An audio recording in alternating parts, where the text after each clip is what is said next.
I'm going to discuss a very serious issue with you in a very serious way. We see Joe Biden, we see how he walks, we see how he stares, we see how he gets angry and how he cringes.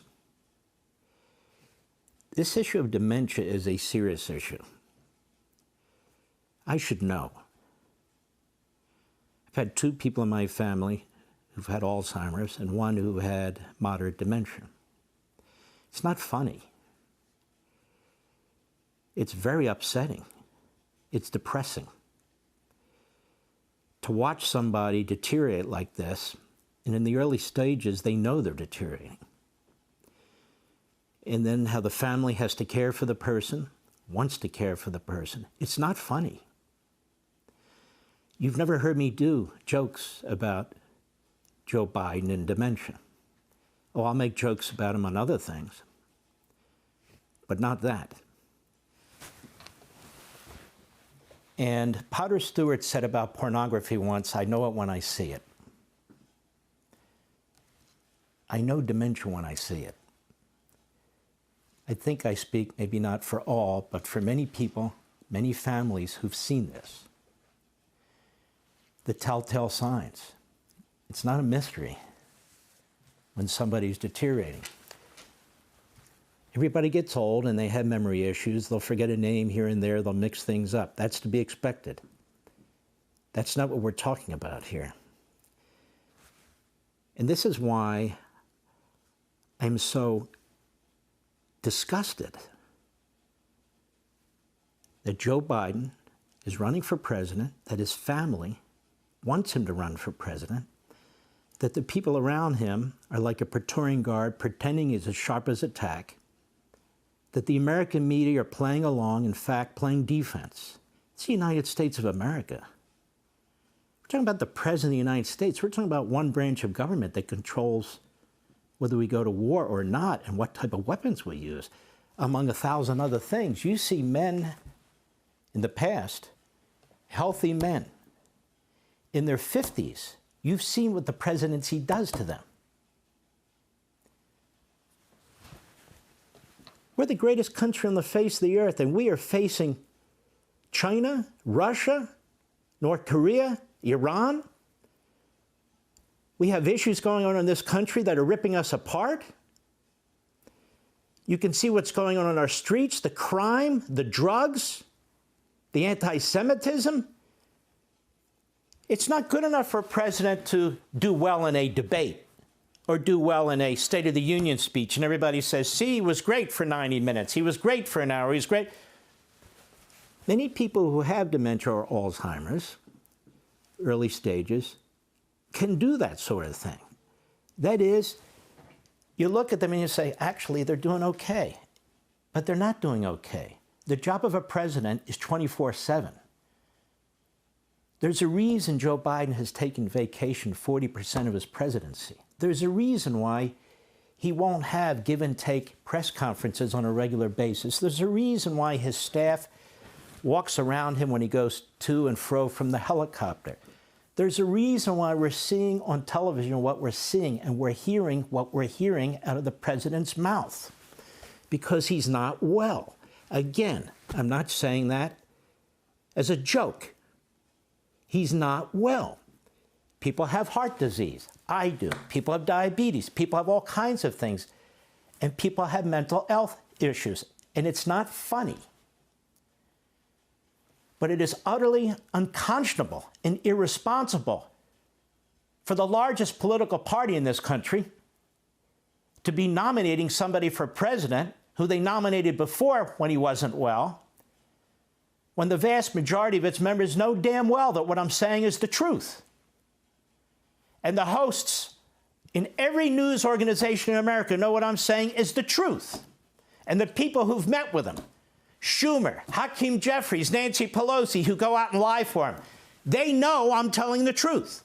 We have a report from the special counsel, Robert Hur, who was investigating Joe Biden for crimes related to classified information. And he found that he committed crimes. And he did so willfully under the Espionage Act.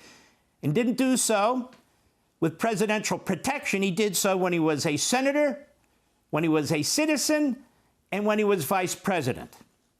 But he says, I can't charge him because the Department of Justice has taken the position that you can't charge a sitting president. Plus, he says, he's not mentally fit. And so what happened?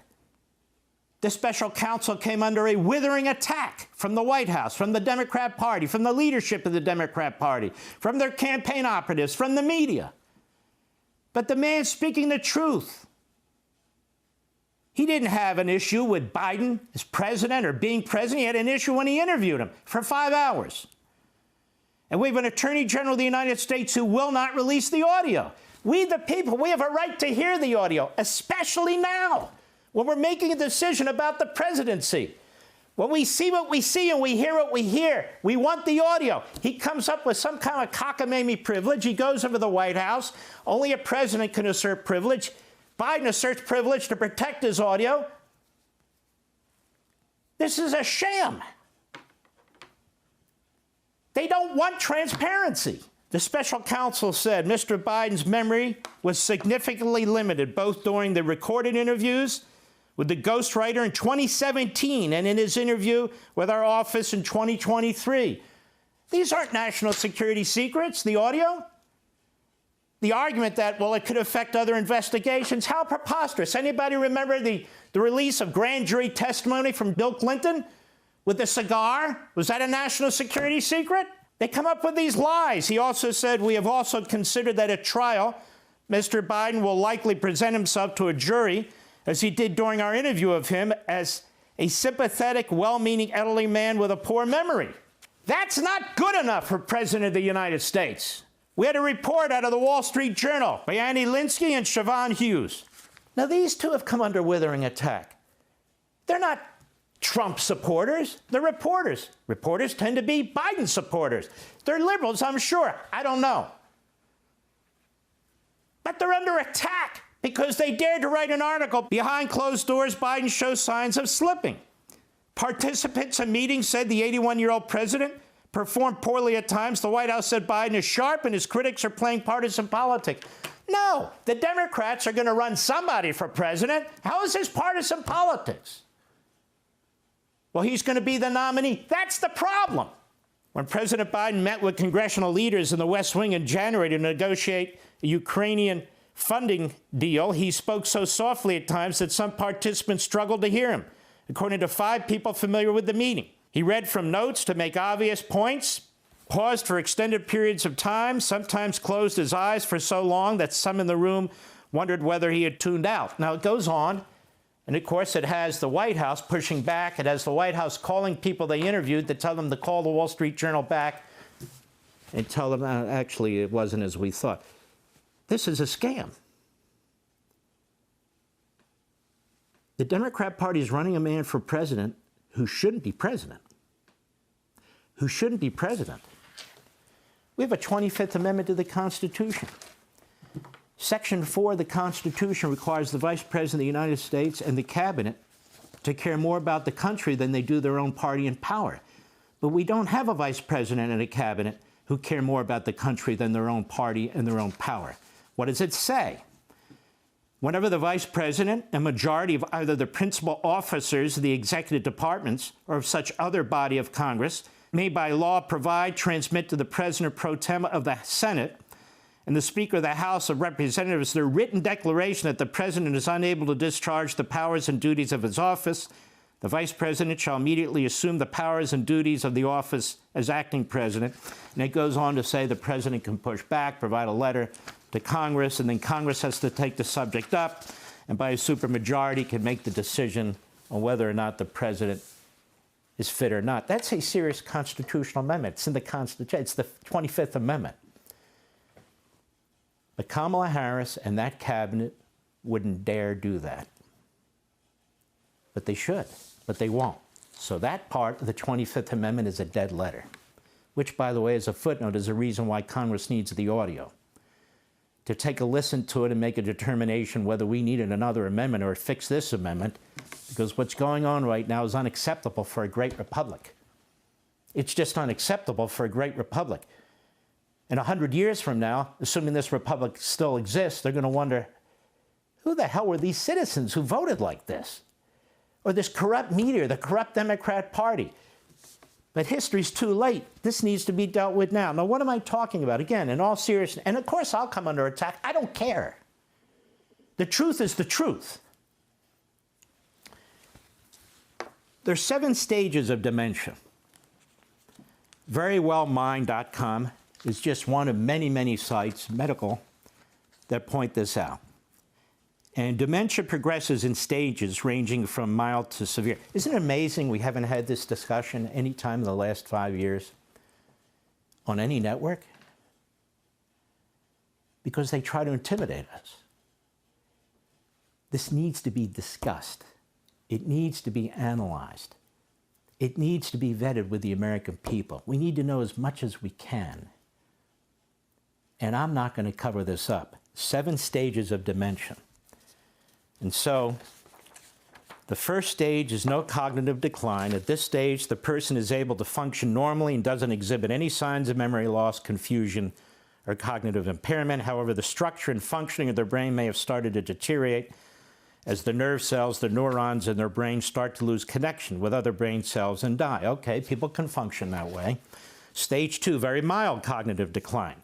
The person starts to experience occasional lapses of memory, such as forgetting where they keep familiar everyday objects, forgetting names they once knew very well. At this stage, the symptoms are unlikely to affect the person's work or social interactions. We know a lot of elderly people who have this problem.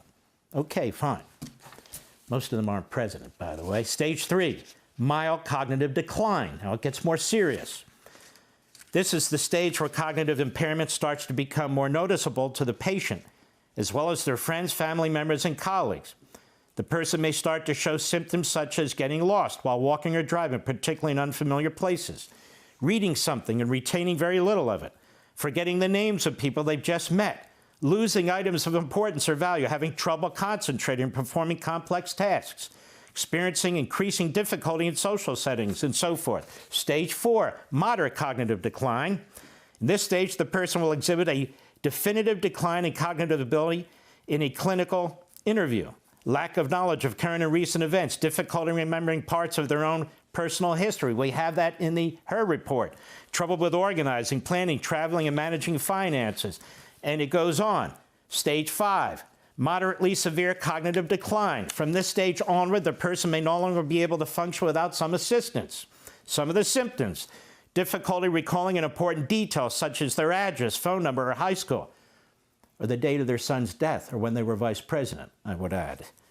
Disorientation in terms of place and time, such as confusion regarding the season, date, day of the week, or time of the day, or mixing up names of people, or turning in the wrong direction and staring into the sky. And other problems like trouble with making decisions. At this stage, the person can likely still remember their own name and the names of their spouse and children, but they may struggle with recalling the names of their grandchildren. They may be able to eat and use the bathroom without assistance, but may need help with tasks such as deciding what to wear and so forth. Stage 6, severe cognitive decline. And stage 7, I don't think the president is in stage 6 or 7. I think he's heading there, and he's heading there very quickly. If I had to guess, he's likely well into stage 5. I don't know. But Jill knows. His doctor knows. The experts out there know.